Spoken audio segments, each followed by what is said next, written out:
Okay, is this live?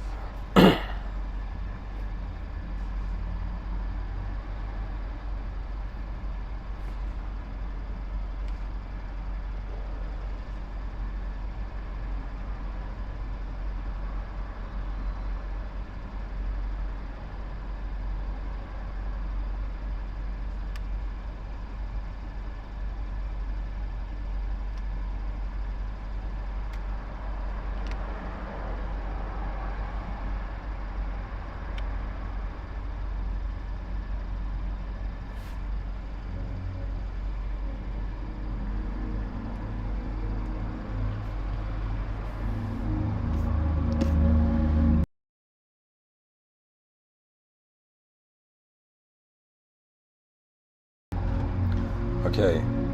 Hello, everyone. Hopefully, my voice is loud and clear.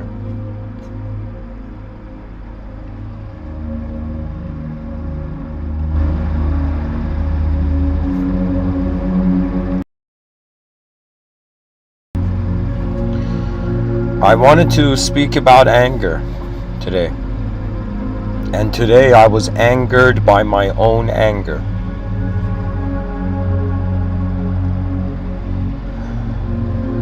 If you're someone who doesn't know what anger means, trust me, on this planet you'll come across it soon enough. But anyways, what I'm trying to say is in this episode I thought about the idea of control. And this morning, there was an incident, nothing serious, just a bit of road rage. And I got very angry at like the fastest speed I've ever gotten angry. Like it was literally like maybe like 2 seconds and I was in like this intense rage. It was like reactively kind of like,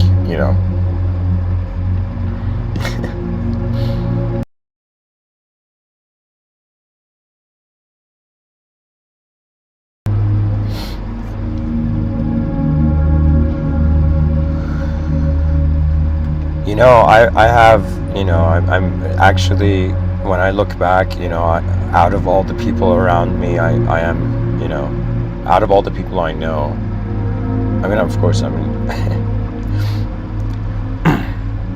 since childhood, because I was very shy and introverted, I wasn't even comfortable expressing my anger.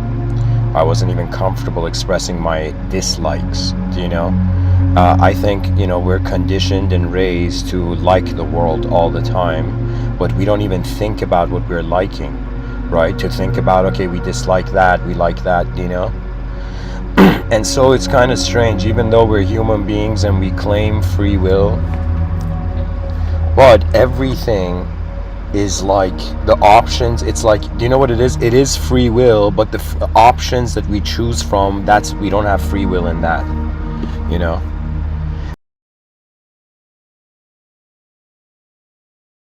For example, I have a free will of jumping up and down, in the air, but I don't have a free will of changing like my DNA completely, or changing completely, becoming a different entity or something. There will come a time in the future where the idea of shape-shifting won't be as bizarre as it is now. Right now, like we see it in the movie X-Men, who's that cute girl? Anyways, there's this lady in X-Men.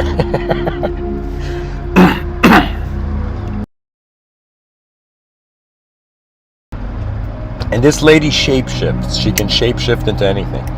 And that is so bizarre. Do you understand what kind of a world it would be in if everybody was shapeshifting all the time? And you know what's funny? In the inner realms, we're shapeshifting all the time. In the outer realms, we're not shapeshifting. You can tell a joke and the shape of someone's inner life can change instantly.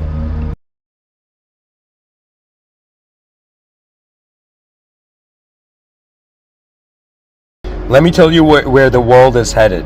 I have visions of the global culture in the future. Let me tell you what's going on. Human personality is going to win the battle against cultural personality. Okay, this is the war. We're in the middle of the language wars. You don't realize it because you've been conditioned into it. When I say language wars, does that mean go find a bunker or join a barracks? No.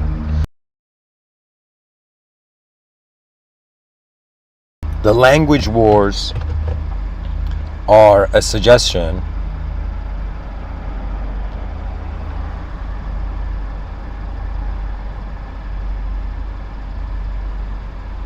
that man can refuse to think if he buys into image. Do you understand? Thinking is coordinated image, it's organized image, right? But when you emotionally respond to a situation, that's not calculated, that's not, there was this term I always liked, cool, calm, and calculated. I don't know where I had heard that from, but there was something like this, cool, calm, and calculated. And I throughout my, let's say my ego, my young ego was trying to achieve these. And calmness was something I've never had a problem with, When you're shy and you're being raised in the world, maybe shy people can testify, But when you're shy and you're being raised, like you're being raised in this world, a part of you is just happy of participating because you don't know who you are. But years later, you will realize who you are and you will laugh at all those moments you were fearing in lesser realities,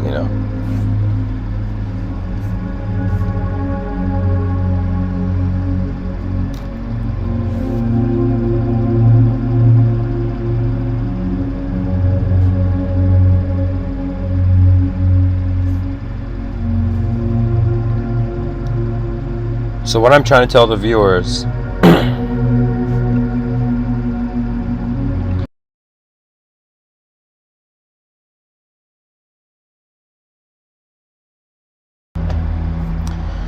is really this, that in certain, monotheistic contexts, when, I looked it up pretty much, today I expressed an anger that I don't normally. And this anger was so out of the blue that I had to kind of go research it after this morning's incident. And I came across this very fascinating religious saying from the Islamic tradition about anger. And it's this idea that those who extinguish their anger within are closer to God. That's the idea. You see, on some level, guys, everything is geometry. When you realize divinity is the awareness of the movement of geometry, your life will change when you realize that. Do you know, it's like, all the people, let's say all the women my young mind had fallen in love with, Little did I know, on some deep, very analytical and intellectual level, everything is shape, and the relationship of these shapes, and the maintenance and the remaining of these shapes. Do you understand? Right now, imagine aliens came down to Earth and they're like, yo, humanity, we're gonna give you an offer. We're like, oh my God, an extraterrestrial offer? Are we on some extraterrestrial TV show?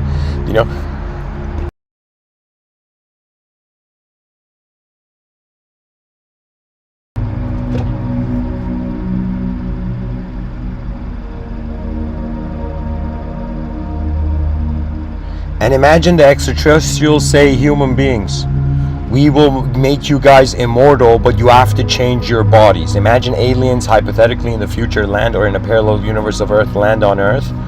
Okay? And they say, human beings, we'll give you this option that you guys can either remain what you are, or you can become immortal but completely different.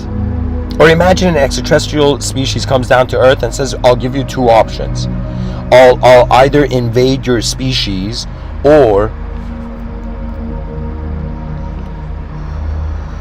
let me think this through. What would this example be? Okay, so the extraterrestrial comes down to Earth and says one option is complete extinction, I invade your species. The other option is you guys get the bodies, you guys are all souls, your souls coming into our bodies. Do you know what I'm saying? And so what I'm trying to say is what is important is not just what we think is biological, guys. It's the human idea that the biology has been in some sense synchronistically occurring simultaneously. Sorry guys, hold on a sec.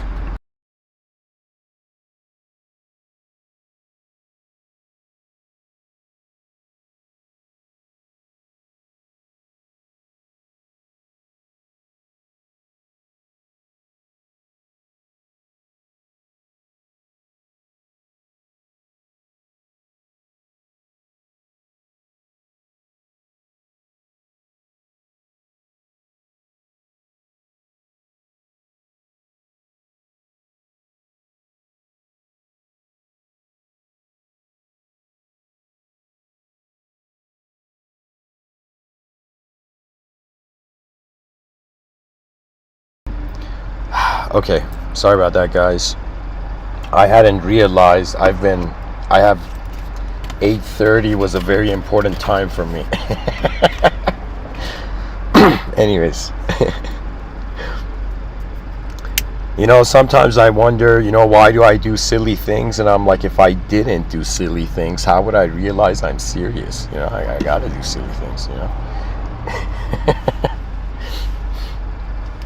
Oh, man. Okay, so to continue, guys.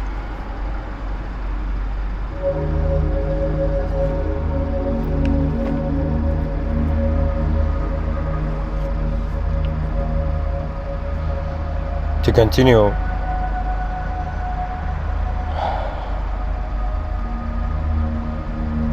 the example of the extraterrestrial thing I was saying, I'm pretty much saying that it's not just our biology that makes us feel human. It's our behaviors, okay? In the future, there is this strange thing that's going to happen where technology is going to do a lot of the actions that we do to stay human. Do you understand? We have to design a new humanity before super intelligence comes, and then super intelligence would be like, wow, these human beings are smart. Guys, something is strange. I don't know if this is something karmic or whatever, but right now, I'm this guy in Toronto, kind of like, stuck in his own life right now. But a part of me feels like it's like, oh man, I wish the most important teams on earth could find me. I don't know. There's that feeling, But anyways,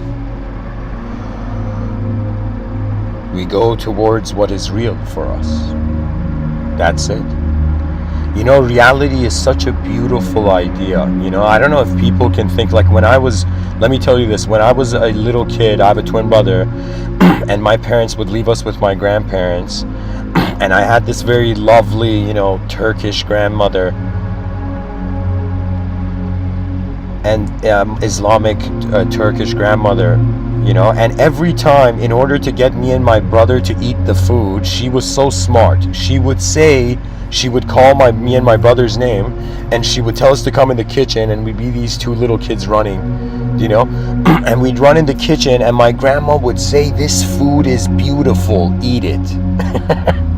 She wouldn't say it tastes good. She wouldn't say it's that. She would say it's beautiful. This is beautiful. Eat it.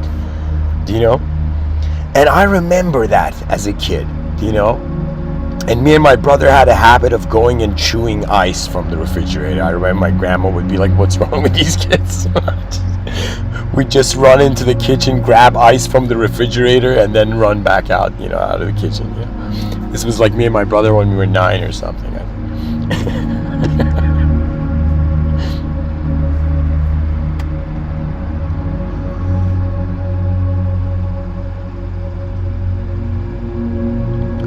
The incredible thing about this life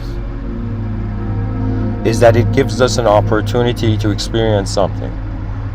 Now, in the subtitle, when I said what is control, when I'm saying that in the future technology is going to dehumanize us, why am I saying this? Is it because I'm like some bodhisattvic, presence in the world, just like Guru Padmasambhava, ahead of time? I've already seen something and I'm walking towards it? No. The reason is simply this, that I asked myself, how do I extract value from my consciousness? That's where my intelligence really began actually functioning and activating. When I asked myself, what am I? What is this? How is my attention keeping the world the way it is, right? In mysticism, they speak about the presence beyond the personality. Everybody you've seen who meditates or something, meditation is not for a person. This is what all the yoga instructors and yoga teachers they don't even understand to teach. That yoga is not just a physical thing. Yoga is, your meditation begins from the moment you were born. That means, imagine some people after many years, they consider meditation. Some beings are meditative, they call it sattvic in Vedanta. Okay? And in Vedanta, when it even comes to the idea of enlightenment, there's this concept of nirvikalpa samadhi. And this is a level of realization that if the individual attains, they can never be deceived. What that means is in any lifetime, they will automatically be enlightened. I'm not making this up, guys. It's literally said in their books, right? So this is a very interesting point, right? For me, I asked myself, and I was like, it doesn't make sense for everything to be singular. Everybody who is singularizing everything, you probably feel childish. I have a prediction that anybody who thinks everything is just one simple singular thing, that's, I don't know why, but to me, that's childish. And let me explain why. What's my argument? My argument is that when you're a child, life is simple. If you've gone like laps around the sun and you're still experiencing the same simplicity, then excuse me, somebody hasn't been paying attention to what's been going on. Do you understand? In the ancient times, life was so complex that they couldn't touch that complexity, so they had to live simply. But right now, we are conscious of the distinction between what is simple and complex.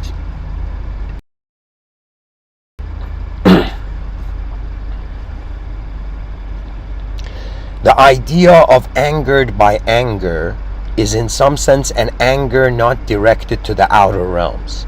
If you're smart, you'll understand your emotions have to do with more what's within you than what's outside of you. Do you know? And this is what the karmic flows of life teach. Anytime somebody wants something they don't deserve, do you understand? The karma of the moment pushes them back. It's as if there's a force field there, right? So the thing that the yogis would say, this was very fascinating to me when I came across it. So what the idea was that this kid would, let's say the unenlightened disciple, you know, would go to the enlightened guy and be like, enlightened guy, enlighten me, you know, and the enlightened guy would be like, first of all, who are you? The enlightened guy would say, before you can even become my disciple, you have to remember your universal memory. You have to remember how you are not just a consciousness awakened to the biological position. You are consciousness that before you assume you are the human idea, pure geometry. Everything is geometry. This is why I say, just like Dragon Ball Z, you know, humanity, instead of warrior species, we're a designer species. Consciousness is where intelligence is happening. Do you understand? And this is why violence has become dull. Do you understand? Violence is so lower leveled and uneducated. Do you understand? It, like, I don't know how to say it. Why am I even putting myself on? Like, I will tell you, someone with an incredible science fiction writer by the name of Isaac Asimov. I want to say incredible person. I mean, I got to read more of his science fiction.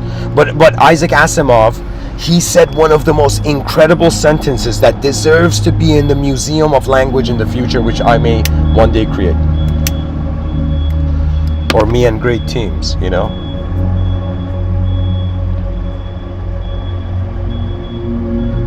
We have to have such an advanced species, an advanced civilization, that we can interpret the kind intentions of our universal sector. Imagine right now, everything in the cosmos wants to help the humanity achieve greatness. But humanity doesn't listen. Humanity doesn't care. Humanity just sees its own individual life. For how long are we going to live our individual life? You know, that's one thing I'll be, you know, I think it'll be part of my honor before I die, where I'll say, at least in this life, I was telling everybody, yo, human familia. That's it. You got to, just like how you treat like, you don't understand, because there isn't aliens and there isn't clones and androids on the planet right now, it's easy to get angry at human beings. But when we see how alone the species is, right now an individual thinks it's alone. Oh man, the individual is suffering. Guess what? The species is alone.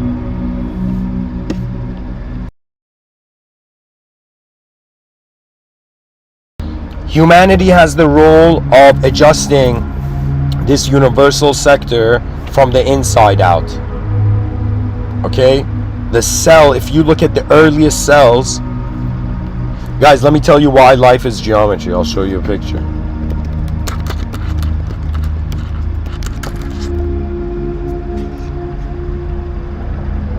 I will show you an image.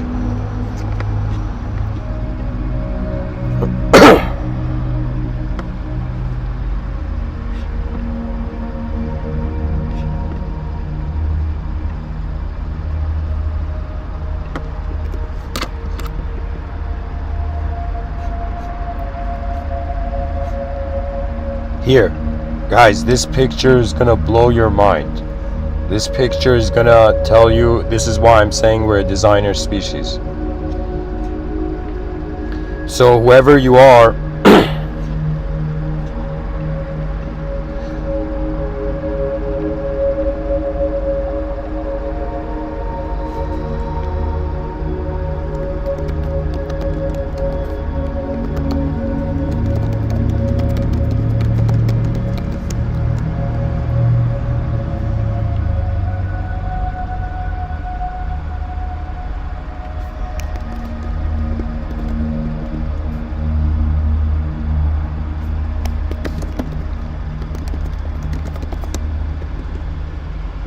sorry guys, in 10 minutes this Discord event is starting, and everybody's remembering to, you know, to, you know, do something else. I'm kidding, it's all good.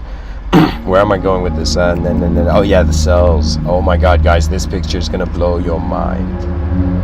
I mean, why do we say blow your mind? We should probably say, like, this is going to advance your mind. There we go, advance. You see this picture, guys? This picture, look at it. Look at this. This picture is everybody's baby photo. I am showing every human being's baby photo right now.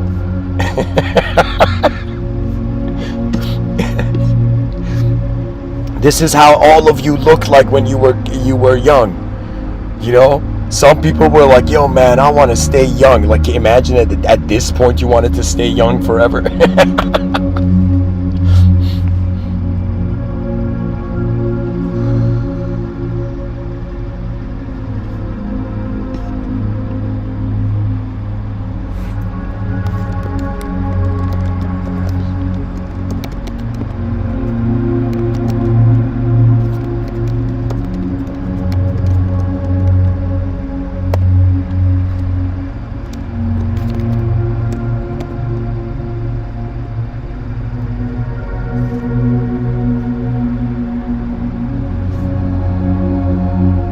So guys, upon seeing this photo, we realize that consciousness is just noticing shape in space. Consciousness is not organic. That's why we need to relax. It's not something scientific. Let me tell you why. Because it's immeasurable, because it's the attention, it's the awareness to shape. How do you measure the awareness to shape? You can measure something that's shaped, but you can't measure the awareness to shape. It's like trying to measure empty space. It's like, what are you measuring? Exactly. What is consciousness? Exactly. If it's something we can't measure, then what can it be? And this is where new dimensions of perception, it is inevitable. All secular people on the planet, wake up. It is inevitable. The world will be a multidimensional place. You're just hiding for no reason. Everybody has an inner life that nobody else sees. That's like spirituality enough for you. Do you know? And I'm sorry for being intense, but let me tell you what's going on. We have around 50, like before 2050 or 45 or whatever the prediction is, okay, where super intelligence may open its eyes. We have until then to advance the users of technology before the technology becomes really advanced. And how do you advance? By seeing something new. Learning is a spiritual experience. Opening your eyes in the morning is a spiritual experience. Because spirituality has to do with meaning. This is the common denominator between spirituality, religion, and everything ideological system on the planet. It's what it means. The quality of meaning. Meaning is the great common denominator of all ideological systems. And human beings are just sitting on this planet, standing on this planet.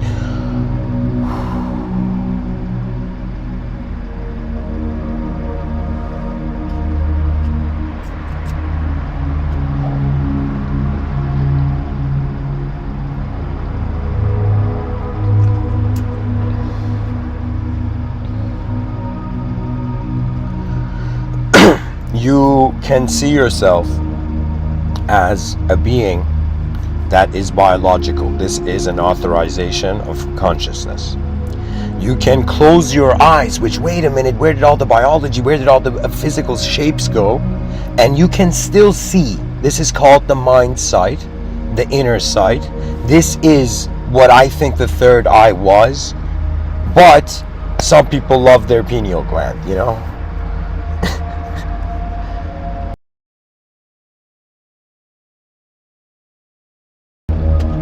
It's like, which Dalai Lama, you know, told you to, you know, rub crystals on your neck, you know?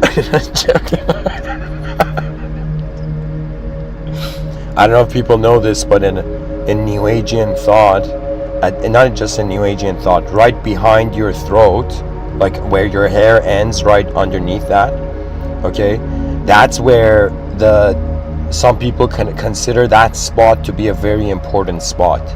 That means in any situation when a human being doesn't want their free will to, in some sense, be pushed, they can just cover that and their forehead. Okay? So anybody ever in the future, you go into some psychedelic state, some state of consciousness as a human being, just cover your forehead and cover the back of your neck with your palms. That's it. And you'll relax very easily. Trust me, we're antennas, and we haven't realized it, and we've been living in such a low resolution way, and this whole time the high resolution was instantaneous.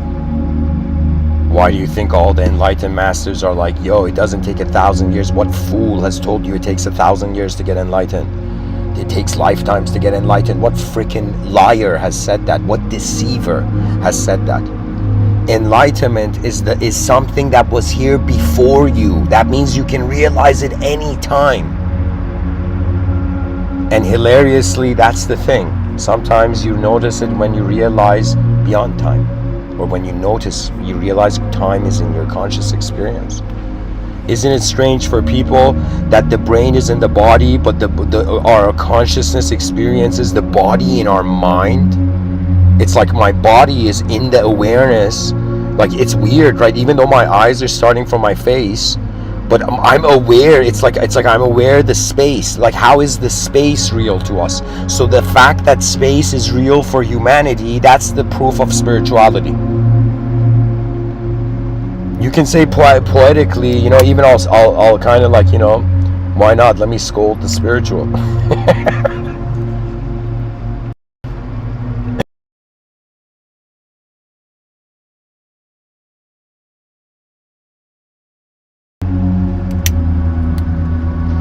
You see, what if there is no solution to this human life as an ideological system? What if there is no perfect story here? What do we do then? What if there's no perfect character if there is no perfect story? So do you understand? We are kind of emotionally, from childhood, the species has not matured from its identity. Do you understand? Like, now I'm not saying emotions in the outer realms. Many people are incredibly mature. But what I'm saying is in the inner realms. Do you understand? That means certain feelings keep certain contexts that the person never looked at why the context was there. The feeling brought it.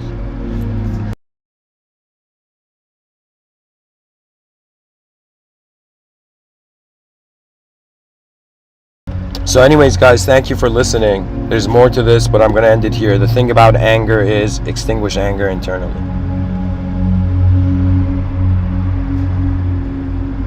And it makes sense. You know why? Because Isaac Asimov said violence is the last refuge of the incompetent. That means if you're competent, if you're an advanced, smart individual, you can resolve the situation internally without wasting external energy. There was this Persian martial artist, okay, and he went into Las Vegas, right, and he was a next level martial artist, okay, and he's there, you know, and he's the only, you know, Persian guy there, right, and this Persian martial artist, this is a story I heard, okay, this guy goes and some like very thug, demeanor person shoulders this guy. And all his friends, this Persian guy who's a martial artist, all his friends are like, yo, that guy is dead, right?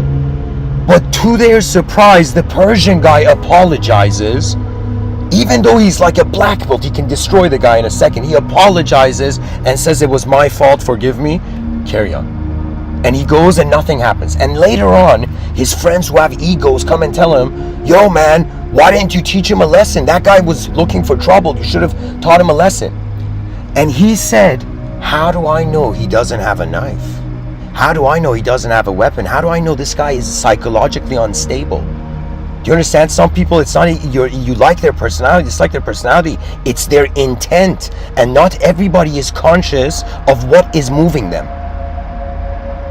Okay? And all those people, for example, like this is, I think, the bizarreness of how I perceive it, that imagine there's somebody who goes into a therapist's office. I'm not a therapist, by the way, I'm just a poet. Okay? But what I'm trying to say,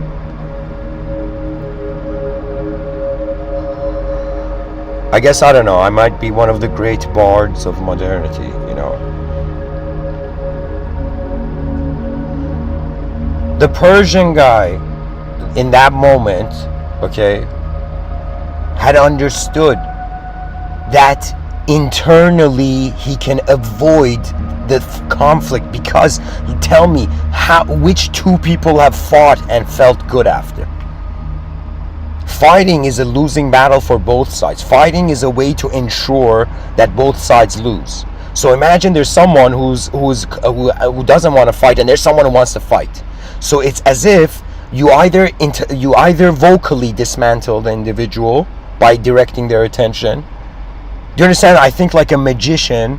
This might sound bizarre, but you see these illusionists and magicians on these talent shows. I think those guys can never get robbed. I think those guys can never get robbed, okay? Because they're aware of their blind spots. Not a lot of human beings are aware of their blind spots. People are scared of religious possession. Do you understand? It's like, so language is possessing people and nobody cares. We forget who they are in a world that is alive beyond our thoughts. Anyways, guys, thank you for listening. I hope this episode